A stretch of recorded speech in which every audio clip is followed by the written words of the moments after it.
Il y a 4 jours, il s'est passé ceci. Quelqu'un a publié cette modification de code et je vais vous expliquer ce dont il s'agit parce qu'évidemment, vu comme ça, c'est un petit peu abstrait qu'on soit. D'ailleurs, moi-même, je ne comprends pas ce qu'il y a dedans, hein, c'est pas la question. Mais en fait, c'est le signal, un petit signal, mais c'est un signal important qui annonce l'arrivée de la SI, Artificial Super Intelligence. Il y a quelques temps, j'avais fait une vidéo, pas si longtemps que ça en arrière, il y a quelques mois, où je posais la question si on avait atteint un nouvel hiver de l'IA. J'avais dit qu'on en saurait plus dans les mois qui viennent, notamment 2025. Ben on y est. Et je révise ma probabilité d'hiver de l'IA à pas très loin de zéro maintenant. Hein. En tout cas pas dans un avenir proche. Et indirectement, ce n'est qu'une partie de l'explication évidemment. Tout ne tient pas dans ce petit bout de code. Mais indirectement, ça explique pourquoi ou comment Sam Altman peut aller négocier, demander 500 milliards de crédits pour ses projets. Qu'est-ce qu'il raconte aux gens pour leur dire « filez-moi 500 milliards ». Ben, je vais vous expliquer ça. Et là, ici, la super intelligence annonce des gros bouleversement dans la société. Ça me fait bizarre de dire ça. C'est complètement fou. On est en train de changer d'époque, de monde, de civilisation. Ça va se faire rapidement, en quelques années. Et ça va déboucher très probablement sur la fin des maladies, peut-être même la fin du travail et beaucoup d'autres choses. À quel horizon tout ça va se faire? Est-ce que ça va se faire d'ici 2030? Est-ce que ça va se faire d'ici 2050 ou 2100? Je sais pas, mais on rentre dans ce processus. À un moment donné, on va se retourner et se dire « Waouh, c'est vraiment allé très vite ». Et le début, on pourra dire que c'était l'arrivée de ChatGPT, mais là, encore une fois, ce petit fichier-là que je vais vous expliquer, qui ne concerne pas ChatGPT, qui concerne les IA en général, est un signal qu'on est en train de dépasser un seuil. On est là. On est vraiment là et je vais vous expliquer pourquoi je crois ça. Je vais vous donner les raisons. Après, vous ferez votre propre idée, mais vous verrez que c'est tout à fait plausible. Donc à ce stade, je pense que la super intelligence n'est plus qu'une question de temps et qu'elle est inévitable. You hear that, Mr. Anderson? That is the sound of inevitability.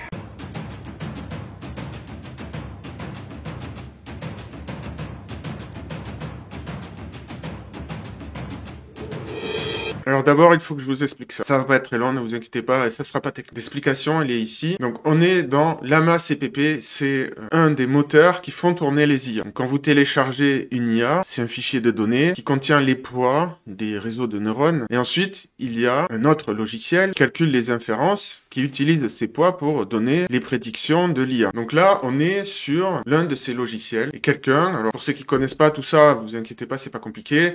C'est un programme informatique qui est construit collectivement et il y a des gens, donc ça s'appelle des pull requests, qui proposent des modifications. Il y a tout un système pour gérer ça, pour faire en sorte que ça casse pas ce qui existe déjà et pour que des gens puissent dire ah oui, c'est pas mal, j'accepte ou j'accepte pas. Bon, je simplifie beaucoup, mais l'idée c'est ce bout de code donc que je vous ai montré, c'est des changements dans le programme de ceux de la partie qui interprète les poids de l'IA, qui l'a fait tourner. Et évidemment, ce qui est intéressant, c'est ça, c'est qu'en fait, ça double la vitesse d'inférence. Donc, plutôt que d'avoir 5 tokens par seconde, vous en avez 10 avec cette modif. Et regardez bien, la taille de la modif, c'est quand même assez conséquent. Il y a pas mal de lignes de code derrière qui sont proposées comme changement. Et ce qui est tout à fait notable, que certaines personnes, je suis pas le seul, hein, ont noté, c'est que ce code a été écrit par DeepSeek R1. Alors, il aurait été écrit par O1, O3, peu importe, ça change strictement rien à l'affaire. Je vous expliquerai pourquoi après. Mais l'idée, c'est que le gars a juste donné des prompts à l'IA et c'est elle qui a pondu ce code. Ça veut dire que c'est grosso modo le premier cas de code d'une IA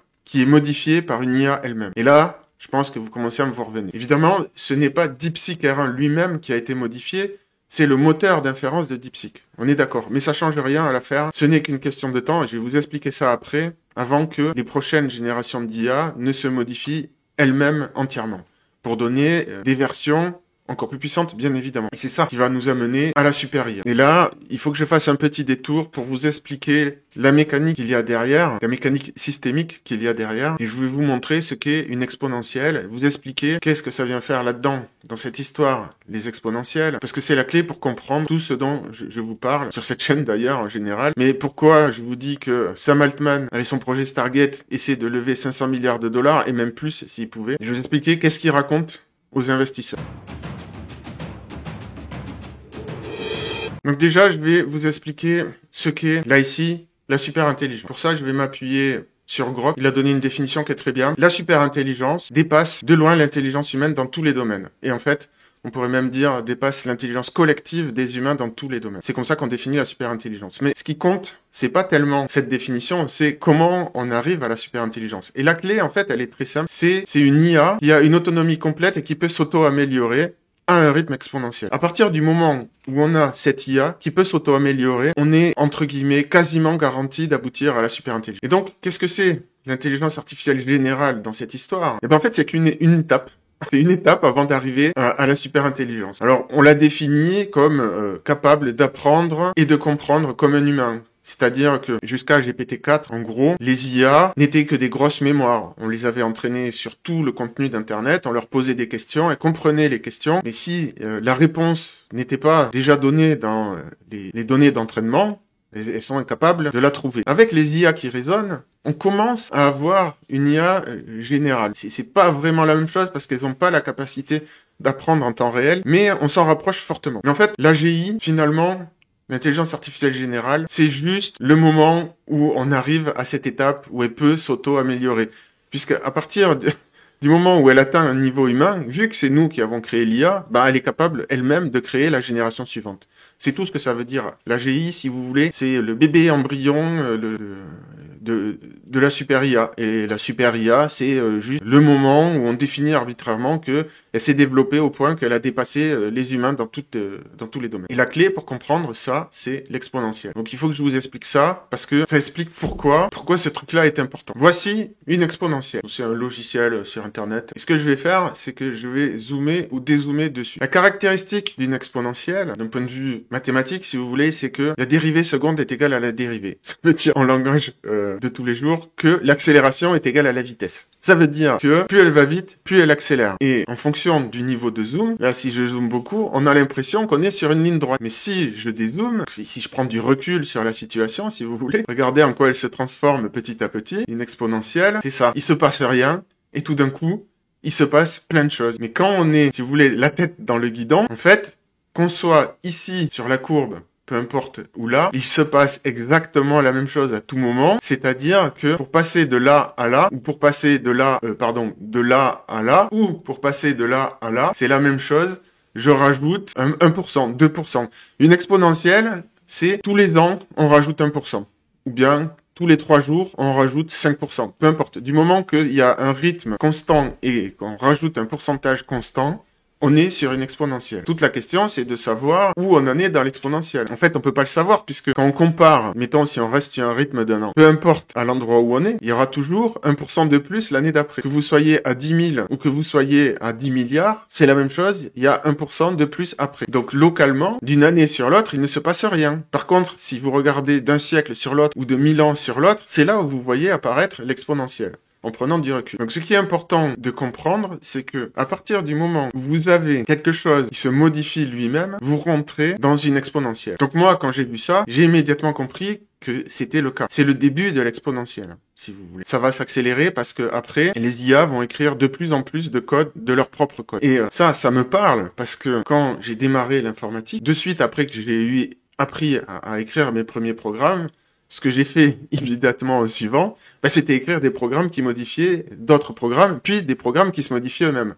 Alors évidemment, à l'époque, c'était limité. Il n'y avait pas les IA qui pouvaient écrire du code. Donc c'était des programmes qui modifiaient des petites choses en eux-mêmes. Puis après, l'étape d'après, c'était que on étendait ça petit à petit à l'ensemble du programme. Mais bon, bref, ça restait quand même limité, c'est-à-dire il fallait que je sois là pour piloter le truc. Mais ça permettait d'aller beaucoup plus vite dans le codage. Et c'est pas un truc qui était nouveau. Ceux qui programment en Lisp le savent très bien. C'est aux origines de l'informatique, ce truc-là. Bon, moi, il se trouve que je l'ai fait par curiosité intellectuelle, je l'ai pas théorisé. Mais bon, bref, quand j'ai vu ça, quand j'ai vu que DeepSeek avait écrit un nouveau morceau de code pour Llama CPP, j'ai immédiatement compris, puisque c'est ce que je faisais dans mes débuts d'informaticien. Donc j'ai reconnu. Ça veut dire qu'on est là. Et là, je remets, si on dézoome, et je vais le faire plus tard, on va dézoomer sur l'histoire de l'humanité, l'histoire de la vie sur Terre. Vous allez voir, on est bien ici. Donc là, je vous ai donné le premier morceau du puzzle. Le deuxième morceau du puzzle, c'est cet homme.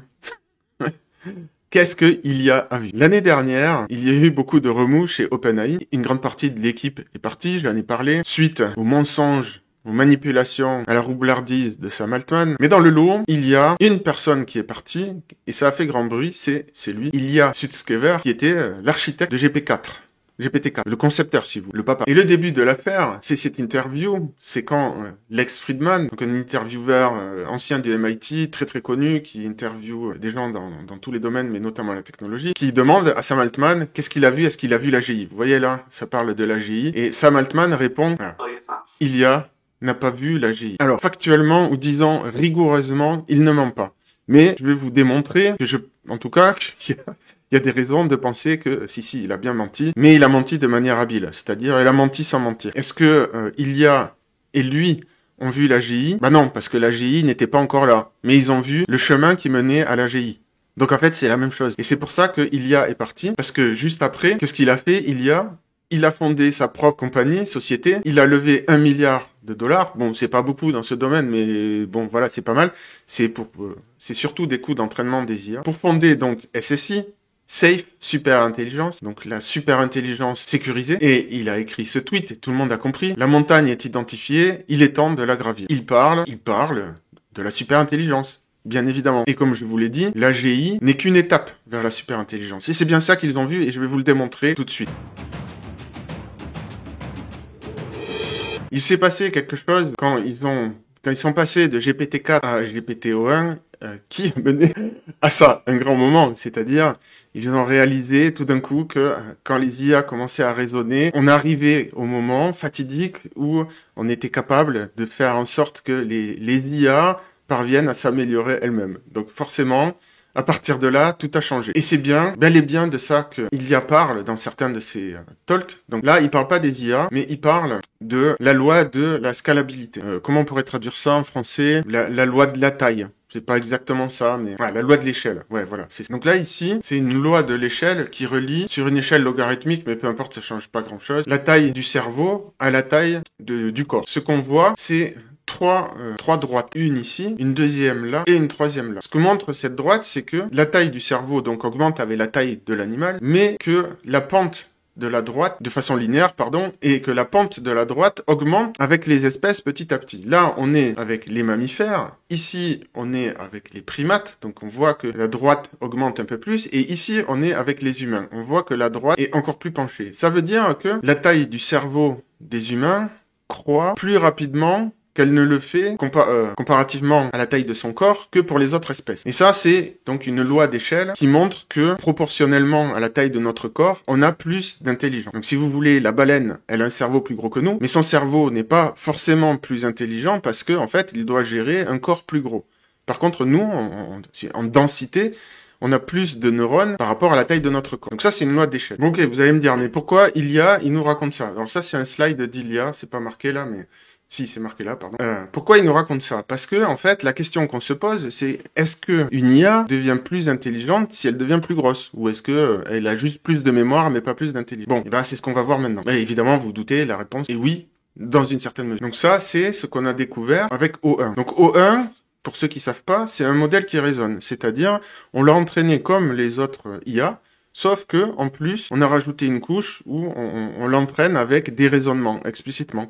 On lui met des raisonnements mathématiques dans la tête, on lui en met plein, on lui dit de s'entraîner là-dessus. Et elle apprend, spontanément, à faire des raisonnements. C'est pas parfait, mais elle apprend à le faire. Bon, il y a d'autres techniques un peu plus sophistiquées là-dedans, mais je simplifie, mais l'idée c'est ça. Et là, ce qu'on découvre, c'est que quand on la teste, donc sur des benchmarks qui servent à évaluer les performances des IA, il se passe deux choses. Et là, regardez bien, ici, là, l'échelle est logarithmique. Donc ça veut dire que plus on l'entraîne longtemps avec ces systèmes de raisonnement, plus elle devient meilleure. Mais il y a un autre truc qui est hyper important pour la suite, c'est que plus on leur donne de temps pour raisonner, et plus le résultat est bon aussi. Alors, le coût, le temps demandé est exponentiel par rapport au gain. Mais vous allez voir que dans la pratique, ça va pas changer grand-chose. L'idée, c'est que pour passer de 40 à 60, si pour passer de 40 à 60, il vous fallait 10 heures, pour passer de 60 à 80, il va vous falloir 100 heures. Et pour passer de 80 à 100, il va vous falloir 1000 heures. En gros, c'est ça que ça veut dire, pour le traduire, pour ceux qui sont pas à l'aise avec les logarithmes et les exponentiels.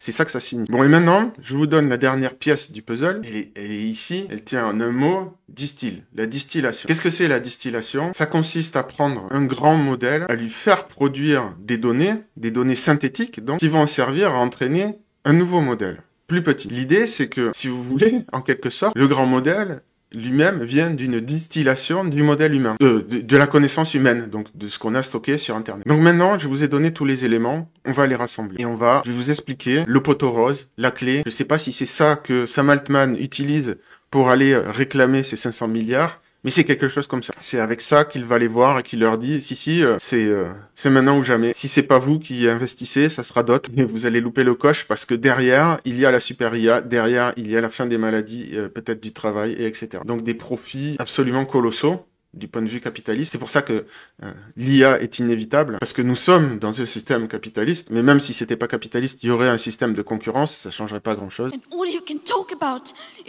Et donc, qu'est-ce que ça signifie? Vous prenez un modèle, mettons GPT-4, un modèle, pardon, GPT-O1, un modèle qui a appris à raisonner. Vous utilisez les gains de temps de test. Donc, ce qu'on a vu juste avant, plus vous laissez le modèle raisonner longtemps, meilleurs sont les résultats qu'il donne, ok? Donc, grâce à ça, vous avez, grosso modo, un modèle de meilleure qualité. Ce modèle de meilleure qualité, vous le distillez. Donc, vous créez un modèle plus petit que le modèle amélioré, ou le modèle, si vous voulez, étendu grâce au gain de test, mais vous avez un deuxième modèle meilleur, grâce à la distillation. Pourquoi? Parce qu'en fait, la distillation permet d'avoir des données d'entraînement de meilleure qualité que celles de départ. Ensuite, qu'est-ce que vous faites? Avec ce nouveau modèle, vous utilisez de nouveau la méthode du temps d'inférence, donc vous le faites raisonner plus longtemps, et vous obtenez un troisième modèle encore meilleur. Donc, vous passez de O1 à O3. Bon, il n'y a pas eu O2 parce que c'est une marque déposée, ils n'ont pas pu l'utiliser. Mais grosso modo, on s'en fiche. Bon, voilà, vous passez à la génération suivante. Vous avez O3, c'est pareil. Vous faites calculer plus longtemps. Vous distillez le modèle. Vous avez un nouveau modèle O4, encore meilleur que le précédent. Et ça, vous pouvez le continuer autant de fois que vous voulez. Maintenant, les IA que vous obtenez sont de plus en plus bonnes à raisonner et à coder. Donc, on passe à l'étape suivante, qui est que les IA améliorent leur propre code. Et c'est précisément ce qui s'est passé là. DeepSeek R1, donc on va dire, pour simplifier, que c'est la même technique, c'est la même technologie que GPT-O1, c'est une IA qui raisonne. Simplement, le temps d'inférence, la technique du temps d'inférence n'a pas été encore utilisée. Donc, pour l'instant, on n'a que des modèles distillés de R1, mais avec lesquels on peut répéter le processus autant de fois qu'on veut. Et on a une IA qui s'améliore elle-même et qui va devenir de plus en plus bonne à coder, entre autres, mais surtout à coder, et donc à améliorer son propre code. Alors aujourd'hui, c'est une petite optimisation par-ci. Demain, ça sera une autre petite optimisation par-là. Puis après, on lui fera écrire son propre code en entier, et après, elle décidera elle-même de la meilleure architecture à utiliser. Et puis après, on sera largué.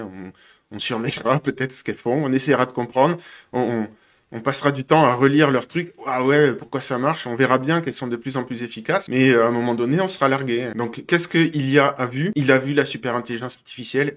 Il a vu le cluster informatique dans l'espace, qui tourne au nucléaire ou au solaire, ou peu importe, ça c'est une boutade.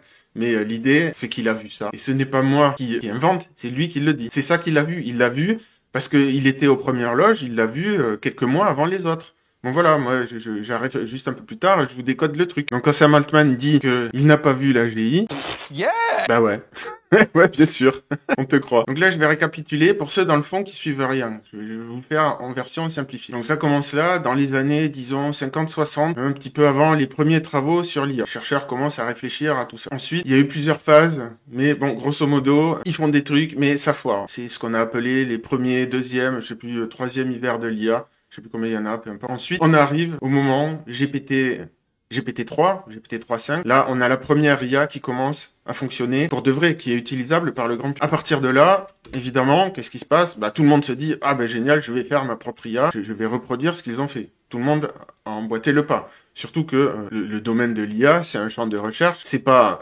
OpenAI tout seul qui fait son truc dans son coin, alors que les autres étaient complètement à la ramasse. C'est pas ça. Bon, ils avaient un peu d'avance. Donc là, ils se disent, ah ouais, alors si ça marche, ok, comment ils ont fait? Bon, ok, tout le monde se met à reproduire le truc. Tout le monde fait plein d'IA de son côté. L'étape suivante, c'est celle où on en est à peu près maintenant, c'est que il y en a qui continuent à faire des IA, mais maintenant, on est au stade où certains commencent à faire des IA grâce à d'autres IA et qui sont de plus en plus puissants. Donc c'est ce que je vous ai expliqué précédemment, il y a deux mécanismes, je simplifie, il y en a d'autres, mais j'en toucherai un mot à la fin, mais grosso modo, c'est les IA qui servent de point d'appui, de point de levier pour fabriquer les IA suivantes, mais c'est pas elles vraiment qui participent.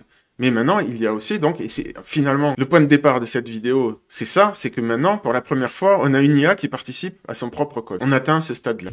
L'étape suivante, c'est que il va y avoir ça va se réduire. Il va y avoir des acteurs principaux qui vont utiliser de plus en plus les IA pour fabriquer les IA suivantes qui vont être encore plus puissantes que les précédentes. Évidemment, les autres, bon, ils vont être spectateurs, quoi, hein, petit à petit.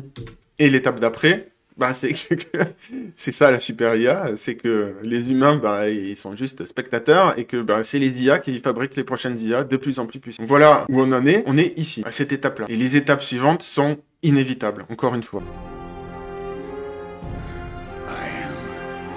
Inevitable.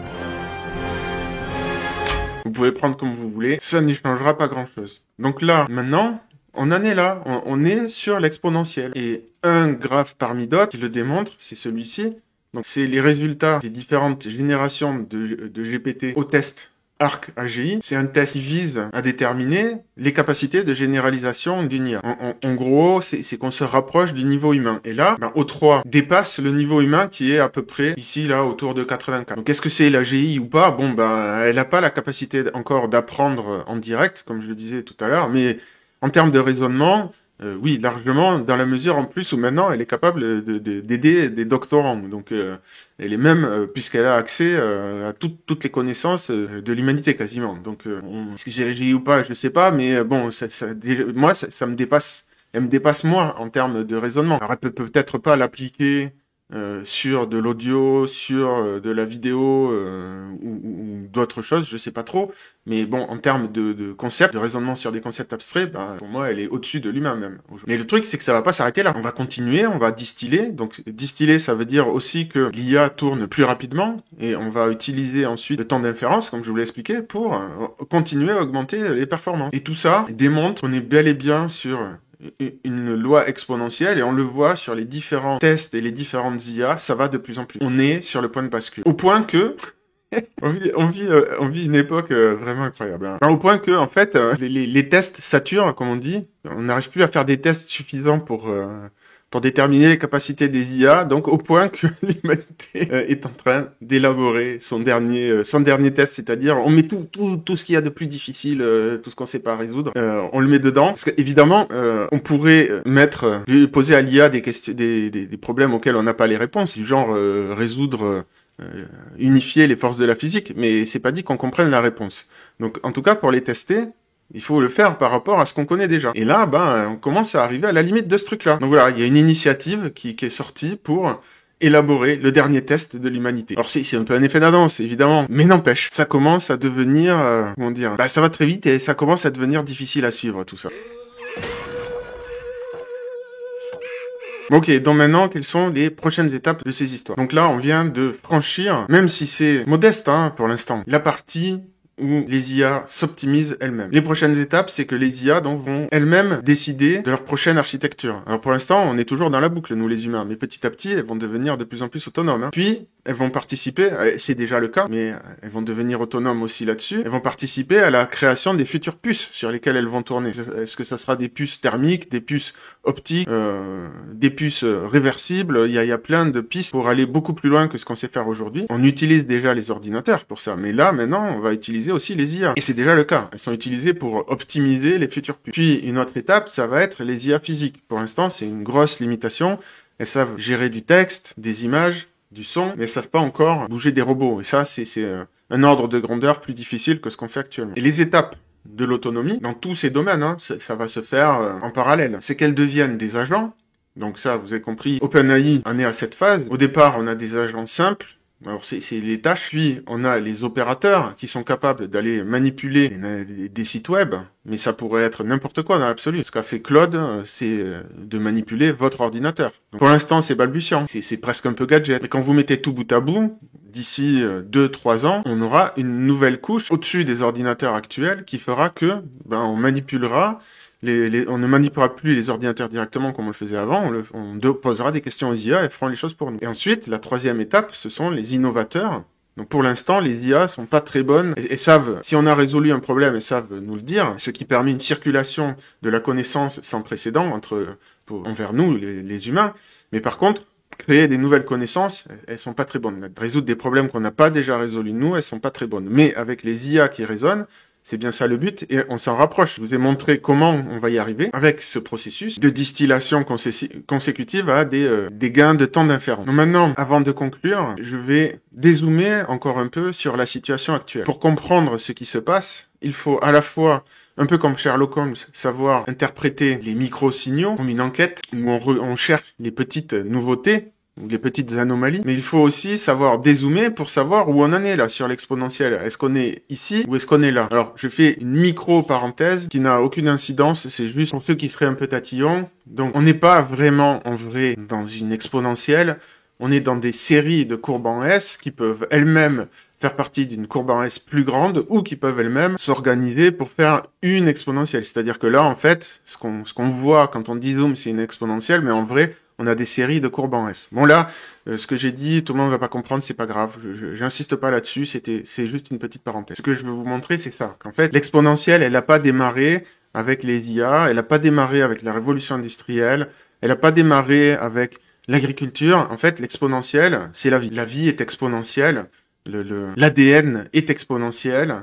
Et nous, on est juste une phase dans cette exponentielle, grosso modo, ça peut se discuter, mais de la vie vers la conscience ou de la vie vers l'intelligence, quelque chose comme ça. Je vais pas refaire toute la courbe, ça serait trop long, il y en a pour des heures si on veut rentrer dans les détails, mais si vous regardez l'histoire depuis que la vie est apparue sur Terre jusqu'à maintenant, on constate, alors c'est un peu, ce graphique est un peu, enfin ce schéma est un peu au forceps, un poil, mais il n'empêche que c'est pas mal quand même. On voit que à chaque fois que la vie passe d'un stade à l'autre, elle le fait 4 fois plus vite, grosso modo. Pour passer de la vie aux premiers animaux, puis ensuite pour passer des premiers animaux aux premiers mammifères, puis des mammifères aux primates, puis aux hominides. Puis ensuite, une fois qu'on arrive aux humains, pour passer d'une technologie à l'autre, en gros, à chaque fois, ça va 4 fois moins vite. Donc là, on se rapproche avec les IA, c'est clair en fait on poursuit cette tendance et on se rapproche d'un moment qui va s'appeler la singularité. On sait pas trop ce qui va se passer là, mais c'est lié à cette histoire de super-intelligence. Est-ce que ça sera dans 5 ans? Est-ce que ça sera en 2048, symboliquement? Parce que c'est rigolo, c'est un chiffre binaire. Je ne sais pas, mais ça confirme la thèse accélérationniste, dont je parle sur cette chaîne à longueur de temps, en réalité, même si je l'explicite pas toujours. En tout cas, l'AGI, donc, qui est l'étape avant la super-intelligence, d'ici 2030, c'est jouable. Donc oui, je vous ai montré au début, on est bel et bien ici sur la courbe exponentielle. Alors, qu'est-ce que ça implique, cette histoire? Eh bien, tout va changer, et très probablement, la société va être complètement bouleversée. Donc pour moi, on est dans une époque d'accélération, faut juste surfer l'accélération. Et comment on fait ça? Eh ben, on s'auto-accélère soi-même. Alors, qu'est-ce que ça signifie? Quand j'ai découvert l'informatique, comme je vous l'ai dit précédemment, la première chose que je me suis amusé à faire après avoir appris à programmer, c'était à faire des programmes qui se programmaient eux-mêmes. Évidemment, ça m'a donné l'idée, est-ce que je peux faire la même chose sur moi?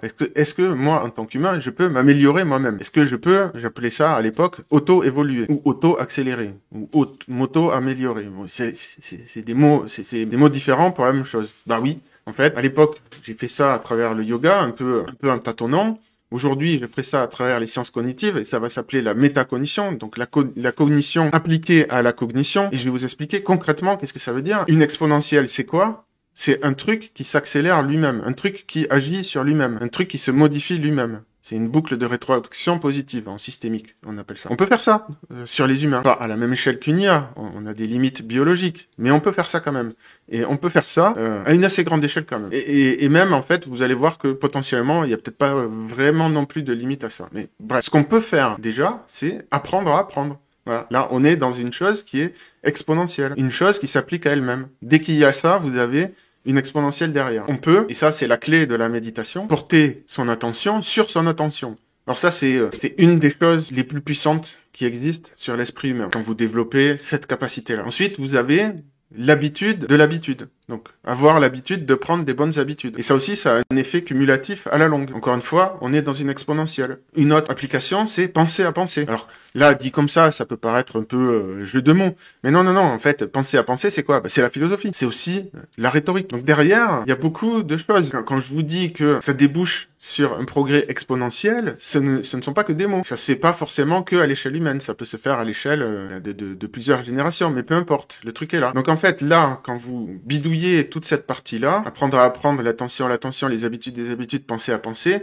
Je simplifie, en gros, vous êtes en train de modifier votre épigénome. Et avec les IA, il est fort probable qu'on puisse commencer petit à petit à modifier notre génome. Ça existe déjà aujourd'hui, on commence à avoir des thérapies géniques déjà pour des questions de santé. Donc tout ça, ça va être les sujets que je vais développer petit à petit sur cette chaîne. Donc si ça vous intéresse, évidemment, abonnez-vous pour ne pas louper les prochains épisodes. De plus en plus, je vais parler de la partie que j'appelle auto-accélération, qui rejoint, c'est synonyme, la partie souverainisme. Être souverain de soi-même et s'auto-accélérer, c'est la même chose, globalement. Parce que bon, s'auto-accélérer dans le mur... ça n'a pas grand intérêt, donc évidemment il faut relier ça à une philosophie plus globale. Donc tout ça, je vais le développer sur la chaîne petit à petit, ça va me demander du temps pour poser un peu des bases, c'est le but de ces vidéos. Si ce que j'ai expliqué là, je l'espère, a été compréhensible, ces histoires d'exponentielle, tout le monde n'est pas familier avec ça, on est conscience. Donc c'est pour ça que j'ai essayé de vous montrer un peu les courbes et surtout l'idée de la chose qui agit sur elle-même, qui est derrière l'exponentielle. Dès qu'il y a ça, il y a une exponentielle. Donc si vous avez compris, si vous avez compris l'importance de ce que j'ai expliqué là, faites circuler cette vidéo. Évidemment, c'est pour faire grossir la chaîne, mais aussi parce que c'est important que les gens comprennent dans quelle époque on est. Là, tout va changer. C'est pas une hyperbole, je le crois sincèrement, ce que je vous raconte. On va avoir des gros remous qui vont arriver, et c'est concomitant à plein d'autres choses qui se passent. Je sais pas comment tout ça va s'organiser, mais on en est là. Donc les prochaines vidéos, je continue sur la lancée, donc je vais parler de la santé, l'affaire de Luigi Mangione, pour parler du système de santé, qui malheureusement ne travaille pas pour la santé aujourd'hui. Je vais parler du rôle des polymathes dans cette transition. Je continuerai à faire un peu de vulgarisation de temps à autre sur comment fonctionnent les IA. Et ben voilà, là, c'est la vidéo que j'avais prévu de faire aussi, où je vous avais dit sur la super IA qui arrive. Et je prévois aussi une vidéo pour vous expliquer ce que, pour moi, personnellement, l'IA a déjà changé dans ma vie. Donc voilà, si ça vous a plu, n'oubliez pas de liker, commenter, dites-moi ce que vous en pensez. Est-ce que c'est clair, mon explication? Ça, c'est important pour moi. Je fais des gros efforts de vulgarisation, pardon. Moi, je baigne dans tout ça, donc c'est relativement des évidences. C'est pas toujours facile de réexpliquer ça pour d'autres personnes. Et en plus, là, on rentre dans une phase où c'est de plus en plus difficile de suivre tout ce qui se passe dans tous les domaines.